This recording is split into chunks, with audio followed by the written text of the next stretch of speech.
अस्सलामुअलैकुम रहमतुल्लाहि व बरकातहू। दोस्तों कैसे हैं आप लोग। उम्मीद करते हैं कि आप हम लोग ठीक ठाक होंगे, खैरियत से होंगे। आज की वीडियो में हम कुवैत की कुछ बड़ी और इम्पोर्टेंट जो अपडेट आ रही है वो आप लोगों के साथ शेयर करने वाले हैं। पहली अपडेट ये है कि पब्लिक कटौती फॉर मैन पावर की तरफ से अपडेट जारी करते हुए बताया यह गया है कि जो कमर्शियल वीजे को वर्क परमिट में ट्रांसफ़र करने की परमिशन पब्लिक कटौती फॉर मैन पावर की तरफ से दी गई थी उसको फिलहाल अब कैंसिल कर दिया गया है। बताया यह गया अपडेट के मुताबिक कि 2 महीने पहले कोरोना वायरस की वजह से कुवैत में वर्करों की कमी हो चुकी थी, जिसको लेकर पब्लिक कटौती फॉर मैन पावर ने कमर्शियल वीजे पर आए हुए लोगों को वर्क परमिट में अपना वीज़ा ट्रांसफ़र करने की परमिशन दी थी।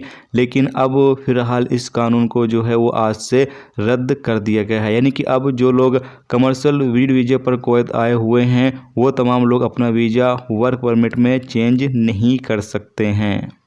इसके अलावा अगली अपडेट ये है कि जो लोग इंडिया के अंदर कोवैक्सीन लगवाए हुए हैं और कुवैत का सफ़र नहीं कर पा रहे हैं उन लोगों के लिए इंडियन एम्बेसी की तरफ से एक फॉर्म दिया गया है, जिसको भरकर आपको इंडियन एम्बेसी को जो है वो सबमिट करना है। जैसे कि आप सामने स्क्रीन पर लिंक देख सकते हैं, जबकि इस लिंक को जो है वो वीडियो के डिस्क्रिप्शन में हम दे देंगे, जहां से आप क्लिक करके इस फॉर्म पर जा सकते हैं और यहां से इसको आप भरकर जो है वो इंडियन एम्बेसी को सेंड कर सकते हैं। इसके बाद इंडियन एम्बेसी जो है जो भी आपकी जानकारी है या फिर जो आप जानकारी देंगे उस हवाले से जो भी आपको अपडेट होगा वो अपडेट इंडियन एम्बेसी खुद भी करेगी। बाकी इस हवाले से इंडियन एम्बेसी की तरफ से कोई अपडेट दिया जाएगा तो वो आपको देखने को जरूर से मिलेगा। इसके अलावा अगली अपडेट ये है कि कुवैत में बहुत सारा हशीश जो है वो जब्त किया गया है। कई डिब्बों में इसे छुपा कर रखा गया था। एक एशियाई शख्स ने इस बात की जानकारी पुलिस को दी थी। पुलिस जो है वो मौके पर पहुंची और वहां पर किसी की हालांकि गिरफ्तारी नहीं हुई, लेकिन जो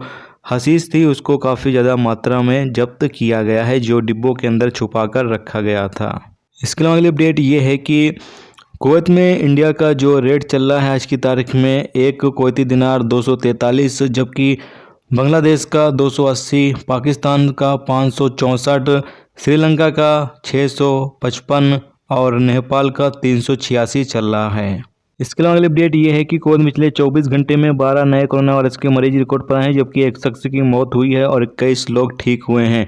कुवैत में पिछले 24 घंटे में 15,600 लोगों को कोरोना टेस्ट किया गया है। कुवैत में इस वक्त एक्टिव केस की तादाद 241 है, जबकि अल्हम्दुलिल्लाह आईसीयू में कोई भी केस नहीं है। तो ये दोस्तों आज की कुवैत की कुछ बड़ी और इंपॉर्टेंट अपडेट, इंपॉर्टेंट जानकारी जो आप लोगों के साथ शेयर की गई। तो उम्मीद करता हूँ ये वीडियो आपको पसंद आई वीडियो को लाइक और शेयर जरूर करें। चैनल पर नए हो चैनल को सब्सक्राइब कर लें, क्योंकि यहाँ पर आपको कुवैत के हवाले से जो भी ताज़ा तरीन अपडेट, ताज़ा तरीन जानकारी होगी वो देखने को मिलती रहेगी। वीडियो देखने का बहुत बहुत शुक्रिया। अल्लाह।